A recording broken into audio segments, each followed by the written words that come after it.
Hey everyone, so today we are going to deal with what I truly believe is the most pain in the butt philodendron that I've ever had the pleasure of, not having the pleasure of, caring for, and that is the Philodendron luxurians. As you can see, it has stunning, beautiful little heart-shaped velvety leaf foliage, but let me tell you, when I was warned about this plant that it can be finicky, also called the most diva-like of any philodendron, I was like, oh, I can handle it. I have varicosum, radiatum, and other philodendron that are velvety, but this one I should have listened to them because it really is a pain in the you-know-what, and that is because it requires such insane care. And I've had this plant now for 10 months. 10 months ago, I did a YouTube video on it where I was repotting it and putting it up into this horizontal long pot because it is a crawling philodendron, which means that it crawls along the forest floor. So as you can see right here, why it is like that. And I got it 10 months ago at a pop-up plant sale, a rare plant sale in Denver at an Equigenera show. And Equigenera, they sell a ton of great exotic plants, including this one. And I've gotten other plants from them before, and they're great. But this plant came wrapped up in sphagnum moss, the root system did, and that was to make sure that it would have adequate moisture for when they were bringing it from Florida to here in Denver, Colorado, where we have like zero humidity. But the problem is, and it's not the plant's fault or Equigenera's fault, it's more so my fault because I didn't unwrap all of the moss that was wrapped around its roots. I was so afraid of trying to pick it apart when I was originally doing it that I failed to realize, well, if I still have moss around there, that when I go and water this plant, that moisture is just going to stay wrapped around the roots, which in turn, I believe, have been killing off a lot of the leaves. In fact, when I first got the plant in that video 10 months ago, you'll notice there are 4 leaves on there, along with a growth point, and there's a growth point here, but now we're down to 2 leaves. It had popped out, I think, about like 2 or 3 new leaves over the last 10 months. It is a slow grower, mind you. But yeah, I think that is the problem, and I've been putting this off for so long that it's time. It is time to do it, my friends. So we're going to do this. I'm not even going to do it carefully. I'm just going to do it. But I do need to go and grab a knife. Now that I have said knife, I'm going to stop this plant because of the pain. I would not hold that past myself if I did. But now we're going to loosen up the edges here. And what I can tell you about this plant is that it is from the Choco region of Colombia, which is where most of my favorite plants hail from, my favorite tropical aeroid plants. It's also found in rainforests in Ecuador, so in that general region, And because it is from that region, it likes high humidity, and that's why I keep it in an area that is right near my humidifier. And it's funny because if you look up other plant parents' journeys with this plant on like Instagram, say, you will find they all have the same complaints that I do. And that really the only way to keep this plant really super duper happy is to give it high humidity. And it is a moisture loving plant. They say it likes bright indirect sunlight, but I'll tell you what, this plant, to me, in my experience, and from what I've read online from others, is that it doesn't really even like bright indirect sunlight. It likes mostly like medium light, which makes sense though. I do have it under a grow light also in my living room, so I think that's a perfect spot for it. It's just like, as I was telling you, the roots in that moss, which this is exactly it. See, like this soil, and I watered it a week ago, is still a little bit damp, but it's here inside that moss. Yeah, right there, where I can see that it's just extra soggy. So what I'm going to do is we're going to wash off this moss and peel it apart. Yay! All right, let's get this done with. And it's funny because it's like I will complain about this, but it's nobody's fault but my own because I didn't initially take off all the moss I can already see the issue around the roots. The rest of the roots are really healthy, but these ones are like on the struggle bus. So let's just wipe this off. Like I said, it's my fault because I should have taken off all the moss around it. But I have to tell you, 10 months ago when I first got this and I was going to pot it up and try taking all the moss off, it was really intimidating. Like if you've never received a tropical plant, a rare tropical plant that is wrapped up in moss, then you wouldn't know what the experience is like. But let me tell you, I mean, when moss is just wrapped around the roots and it starts to dry out, and that's what I did was I started to unravel and try to wipe off and get off all the moss I could while it was dry, and I shouldn't have because the moss was dry, and so trying to untangle it from the roots was a nightmare, and I started to freak out because I knew that this was a very sensitive plant, but I was being too sensitive. It's just part of the plant journey.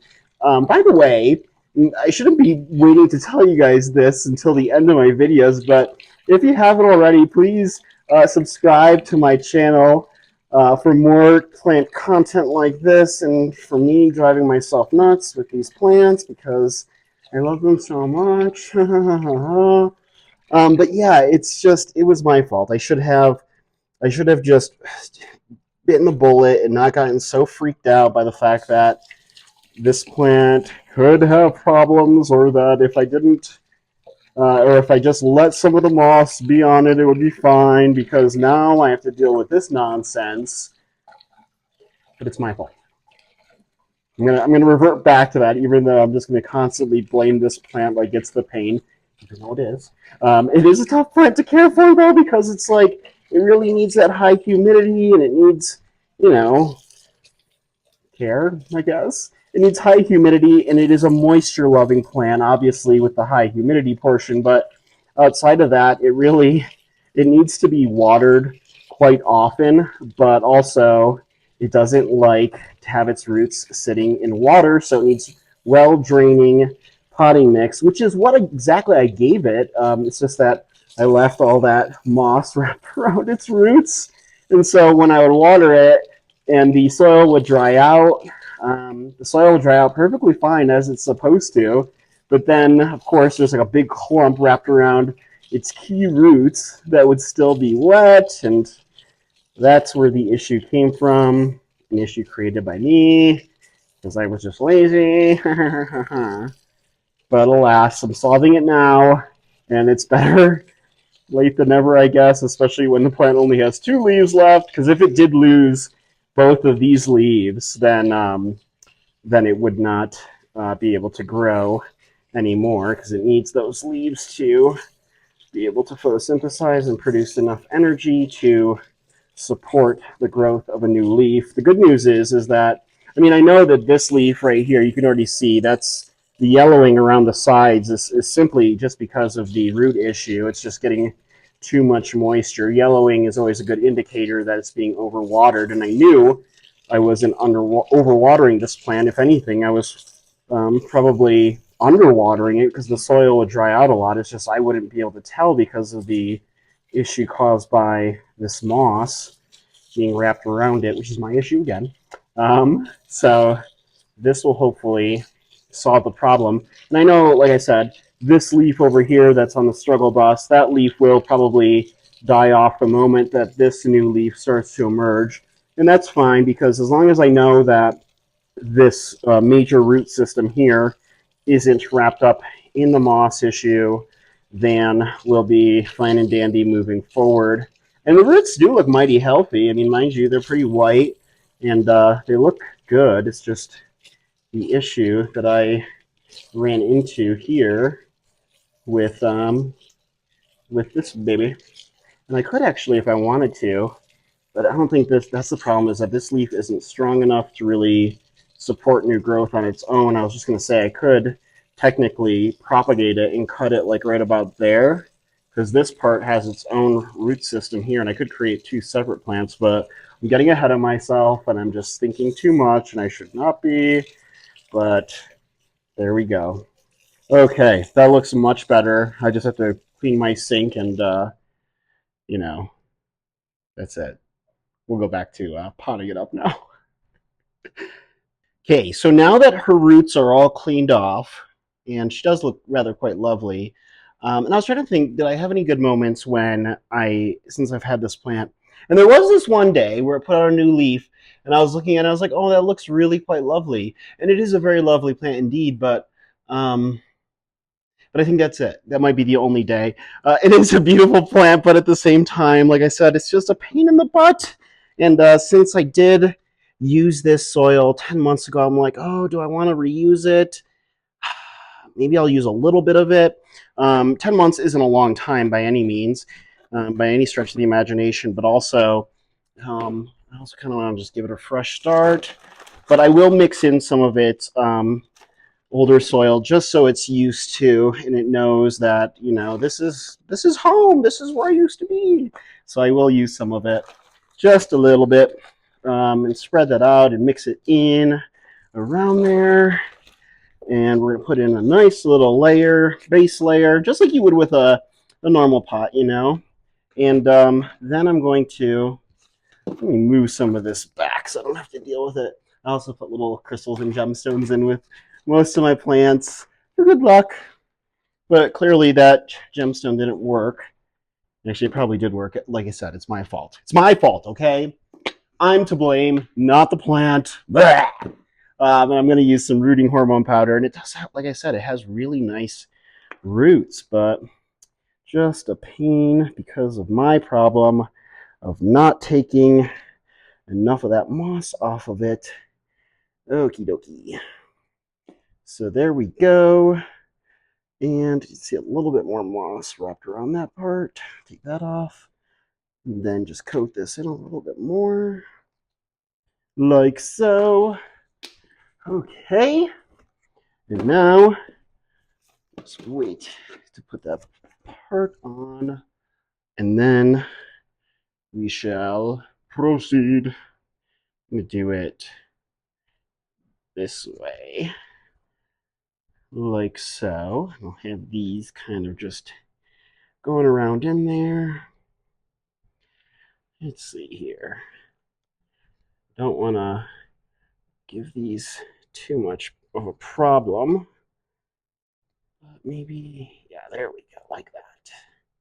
Excellent. And so, because this is a crawling philodendron, like I was saying, you want to make sure that the rhizome and the part of the plant, the new leaf, is above the soil. That way, when the new roots come out of its nodes and start creating new roots, that it will have space to crawl on top.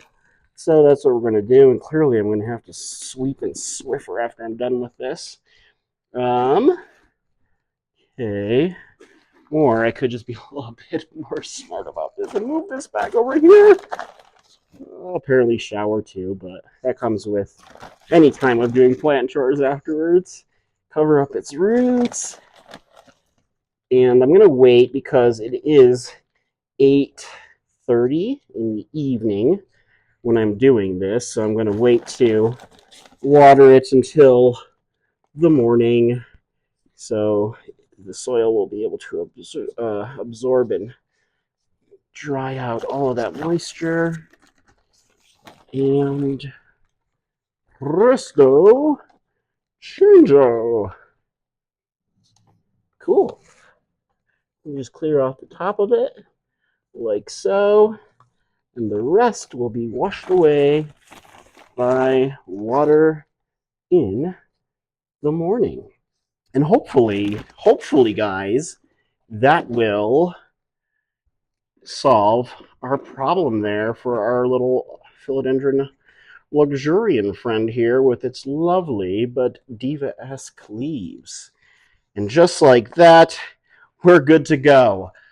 Famous last words until like 10 months from now, I'm making another video about how I need to do something with this plant again. But it'll probably be my fault.